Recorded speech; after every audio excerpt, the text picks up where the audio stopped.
dangerous. Man, I can feel the changes.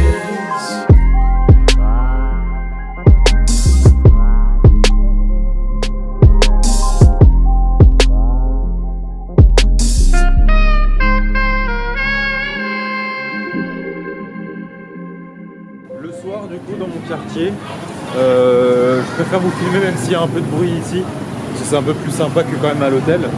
Je voulais du coup vous faire un débrief sur un peu comment ça s'est passé la baie d'Along en général, et notamment le problème que j'ai eu avec le speedboat que j'ai dû prendre, qui voulait me facturer 100 balles, etc. Donc en rentrant sur le quai après la croisière, il m'attendait, il me disait quand même que je devais payer, etc. Heureusement, ça pour le coup c'était bien, il y avait quelqu'un qui parlait anglais, j'ai pu m'exprimer. En fait le problème c'est qu'à la base, moi je suis parti avec en tête de me dire putain merde, j'ai déconné, j'ai pas pris le bon bus et tout. Du coup je suis parti dans ma tête en me disant, j'étais pas dans l'état d'esprit de me dire non mais là c'est inadmissible ce qui s'est passé, je vais me faire rembourser, etc. J'étais en mode je ne veux pas payer, je vais leur dire que je vais pas payer pour ça. Mais j'avais quand même ces petits trucs dans ma tête qui m'empêchaient d'être le client, ce que je n'aime pas en plus, un peu chiant, qui est en mode non mais c'est mort en fait je ne payerai pas, etc. Et en plus honnêtement, ça c'est un truc sur la croisière, c'est que vous avez vu comme je vous l'ai dit c'est luxueux, etc. Mais au Vietnam ils ne savent pas faire vraiment du luxe, c'est-à-dire le personnel, il y a plein de trucs qui clochent qui font que il y a l'esprit luxe mais en fait c'est un peu raté. Et du coup notamment là ça se voyait avec un peu la gestion relation client-hôtel, parce qu'on va dire que c'est comme un hôtel, hein, la cruise, c'est comme un hôtel 5 étoiles quoi. Ça se voyait qu'ils n'étaient pas en train d'arrondir de mettre les formes, etc. pour que je me sente pas arnaqué. En fait, ils faisaient un peu, enfin voilà, bref, ça se sentait. Après des minutes et des minutes de dialogue et voir comment ça se fait, en fait ils m'ont dit oui mais c'est pas de notre faute, c'est le site sur lequel vous avez pris, etc. Nous on peut pas faire autrement et tout. Et à partir d'un moment ça m'a trop saoulé, donc j'ai réussi à me faire payer mes consos sur la croisière et payer 70 $ à la place de 100 pour le bateau. Et ils contactent Agoda, je les contacte pour voir si je peux me faire rembourser, mais honnêtement j'y crois moyen. Donc ça j'avoue que j'avais quand même un peu le seum.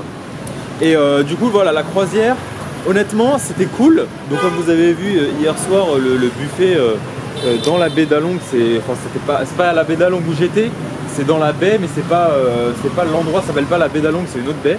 Bref, j'étais en extase sur le paysage et le repas et tout, c'était super. Mais après réflexion, c'est vrai que c'est quand même pas donné. Comme je vous ai dit, le luxe, au final, ils savent pas trop le faire, donc c'est bien, mais c'est pas non plus top qualité.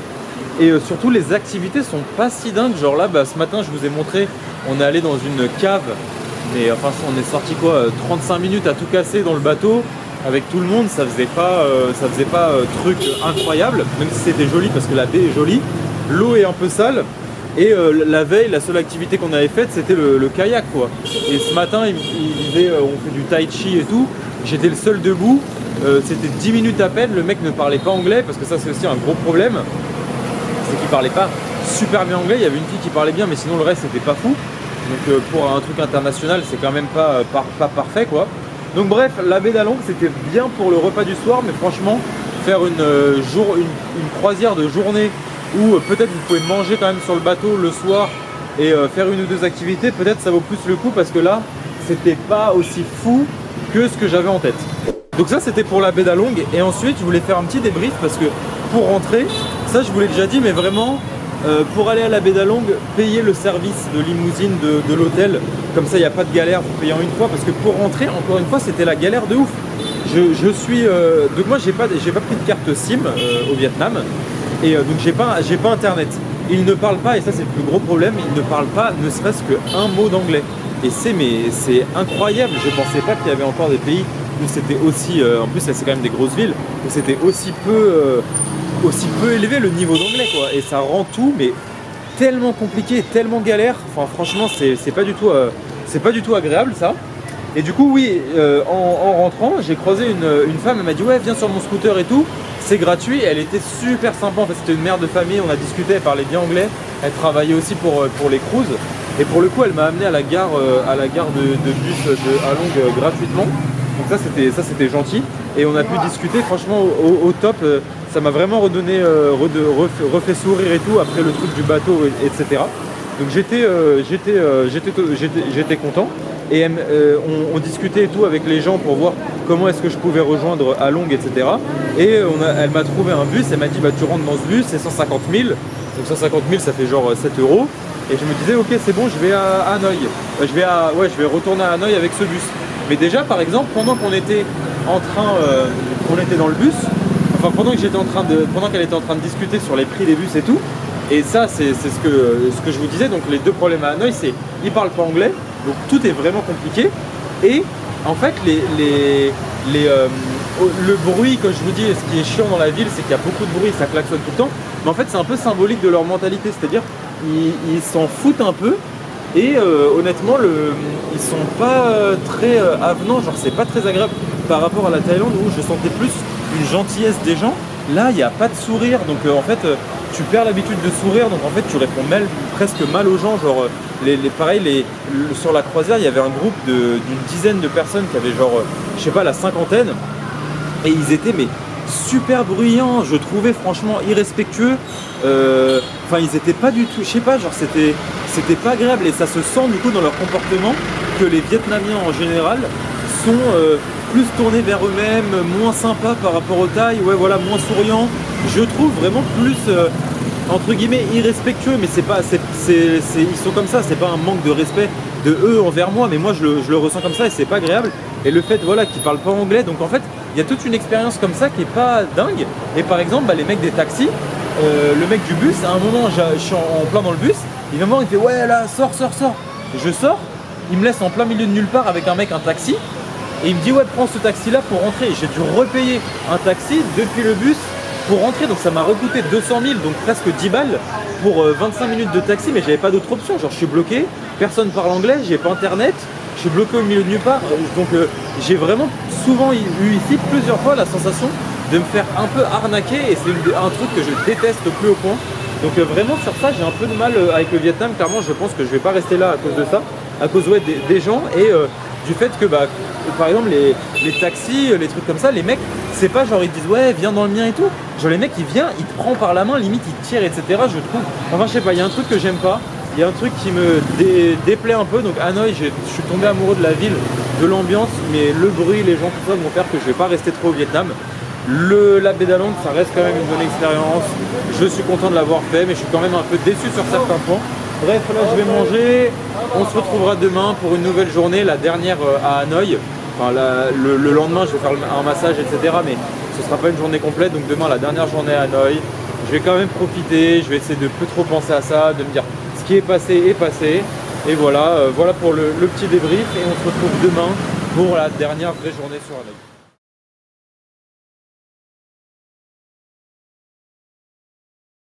Dernière journée sur Hanoï, alors il fait très chaud comme hier, un peu la loose, en gros il y avait un resto de pho que je voulais tester, puisque c'est un peu le plat le plus typique avec les banh mi. D'ailleurs je suis quand même un petit peu déçu de la gastronomie vietnamienne, je trouve que les goûts sont pas spécialement excellents, et même les banh mi, par exemple hier du coup j'en ai pris un et il était mais nul, mais vraiment nul, donc franchement je suis pas super impressionné par ça. Là je me rends compte que je suis bloqué, c'est un peu relou. C'est pas grave, j'ai rebroussé chemin. Et du coup, ouais, j'avais trouvé un super bon resto végétarien de pho et tout, apparemment super bon. Et je pensais qu'il était genre à 15 minutes de chez moi. En fait, j'avais mal vu, il était à genre 1 heure. Et je suis parti de chez moi à genre un peu avant 13 h. Je me suis dit, vas-y, je bombarde et je serai là-bas à genre 40 et elle me servira. Je suis arrivé à 45 et c'était fermé. Donc j'essayerai d'y retourner demain. Mais un peu la loose, après, c'est pas très grave. Aujourd'hui, j'ai un plan, c'est aller au des Mario.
ấy sự đời bối rối ta đoán để cho tôi phải lăn lội.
Alors, c'est cool dans ce petit spectacle de marionnettes.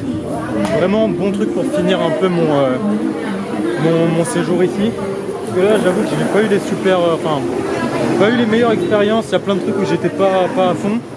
Et du coup là, ça me fait du bien. Donc je suis content ce soir d'avoir fait ça. Et puis là, il y a toujours quand même une bonne ambiance dans le vieux quartier. Même s'il y a certains trucs qui me saoulent un peu. Je suis content d'être venu à Hanoï parce que ça reste un coup de cœur pour la ville en elle-même. Et je commence à avoir vraiment hâte de retrouver la Thaïlande et surtout de trouver le camp d'entraînement. Donc je vais pas trop tarder dans le sud avant de le trouver. J'ai déjà d'ailleurs fait un peu mes petites recherches. Bref, je vous reprends du coup demain. Demain matin, j'irai faire le massage et après on rentre tranquillement en Thaïlande et on se visitera le sud. J'ai hâte de me baigner, hâte de découvrir tout ça. Et ouais, hâte, bizarrement déjà, alors que ça fait une semaine que je suis parti, hâte de revenir en Thaïlande.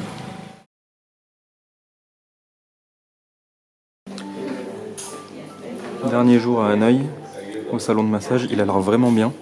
Je vous en parlerai un peu après, mais ils m'ont même fait choisir les huiles et là ils m'ont servi un thé. Je vous ferai un petit retour d'expérience après. Je suis parti sur un massage pierre chaude pendant une heure et demie. Regardez, vraiment il y a du niveau. Hein. Salle privée. Donc vraiment espace que pour moi, là c'est le moment où je dois me changer avec le petit truc. Et en gros, je vous parlerai un peu plus du prix, etc. Mais il y a une happy hour et du coup je paye que 50%. Donc c'est vraiment, je trouve que ça vaut le coup. Moi je dis ça avant le massage, mais je vous confirmerai ça après. Alors petit bilan du coup sur le spa. C'était, je pense, peut-être la meilleure, en tout cas égalité avec celui qui était très cool à Chiang Mai, la meilleure expérience spa que j'ai faite. En plus de ça, du coup, j'ai eu un peu le visu sur Ben, parce qu'en gros, c'est un spa qui est rattaché à un hôtel. Et j'ai eu le visu sur comment les gens de l'hôtel traitent les clients et tout.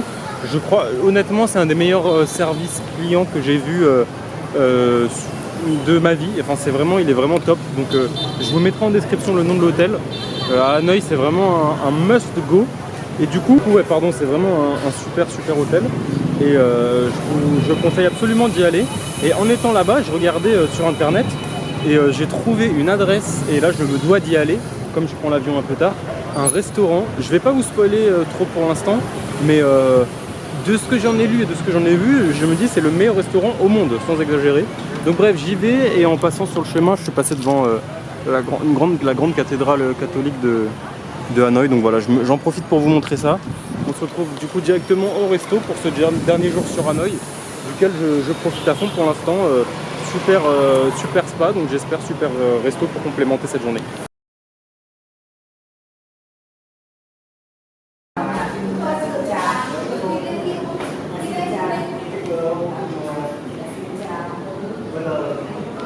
Je viens d'arriver, il est 16h50, je veux pas m'avancer, mais je crois que c'est le restaurant le plus incroyable au monde. Il faut que je teste la nourriture, mais en fait, c'est pas un buffet, tu commandes les plats, ça coûte apparemment 260 000, donc 10 euros, 12 euros. Et les plats, en fait, je vais vous montrer ça, c'est des plats de malade, genre, en fait, c'est sur le menu comme ça, et vous voyez, vous avez les plats, genre les salades, c'est vraiment de la, entre guillemets, haute gastronomie, quoi. Et là, je lui ai demandé, il y a du staff qui parle anglais, il va me ramener un peu une sélection. Mais vous voyez, c'est des vrais plats. Il y a des beignets, des samosas et tout. Il y a des pâtes, des pizzas, donc des trucs un peu européens. Mais sinon, il y a genre des pâtes thaï, des pho végétariens, voilà, des soupes, vraiment des trucs. Chaque truc est décrit comme dans un resto gastronomique, quoi. Et ça n'a pas l'air des trucs tout simples, ça a l'air d'être des trucs super travaillés. Tout ça pour genre 10 euros le menu, donc je vous montrerai un peu ce que je mange, mais si c'est ne serait-ce que pas mauvais, c'est peut-être un des restaurants les plus fous que j'ai vu de ma vie. Donc au bout de quelques secondes, les premiers plats sont déjà arrivés, et regardez le level de présentation, genre je rigole pas, ça c'est, rien que ça doit coûter genre 7-8 euros, c'est presque le prix de... Enfin bon, je goûte, et je vous dis ça ensuite. Mais ça m'a l'air vraiment, j'ai l'impression presque que j'arnaque les gens tellement c'est ouf. Non mais je vais péter un câble tellement c'est incroyable. Regardez ça. Ça c'est eux qui m'ont recommandé, ils m'ont ramené les trucs. Mais chaque truc chaque chose est la meilleure chose que j'ai mangée au Vietnam. Et c'est all you can eat pour 10 euros. Honnêtement, là je suis dans un sharingan de malade là. Et en plus le service est incroyable. Ah mais je vous remontre. Hein. Waouh, non mais bon, on se retrouve après, mais enfin c'est incroyable. Du coup j'ai continué à commander un peu, tout est un délice, tout est super. Juste par contre, ils ont un booking à 6h et je suis arrivé en milieu de journée donc il n'y avait pas besoin de booking, mais ils ont quelqu'un en gros dans 40 minutes, donc il faut que je me dépêche un peu. Donc j'ai un peu tout commandé, j'ai continué à manger et je vous retrouve dans l'avion, je vous ferai un petit montage comme j'ai l'habitude de moi qui quitte Hanoï et qui arrive, je pense jusqu'à demain où j'arriverai à Koh Samui, il faudra prendre un bateau, etc. Bref, vous verrez tout ça. Et c'est pas que des petits trucs, hein, il y a des pâtes thaï, des trucs comme ça. Donc regardez-moi, c'est magnifique. Voilà ce qu'ils appellent pizza. Bon, ça vous voyez sur la carte hein, que c'était pas une pizza entière. Ça, il n'a pas de feuilleté, ça a l'air pas mauvais. Bien sûr, il y a même des desserts. 20 sur 20.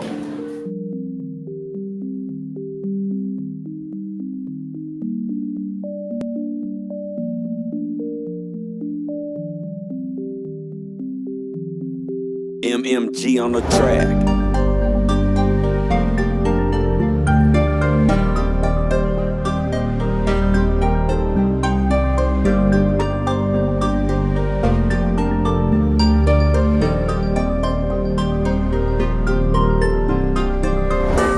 On voit les choses un peu différemment. Tu veux la vérité mais tu sais pas l'entendre. Entre nous comme une barrière. M'en veux pas si j'ai l'air absent. Le cœur est noir et ça date pas d'hier. De la lumière et v'là les charognards. L'art de la guerre j'ai dû assimiler. Je voulais la paix mais bon c'est pas rentable. J'ai mis mes certitudes dans le barillet. Je me sens comme un putain de paria. Après tout fuck c'est mon sort que j'ai parié. Tu voudrais qu'on parle mais tu comprendrais quoi? T'as affronté quoi toi? Tu comprendrais pas. Je me sens différent, un peu esselé.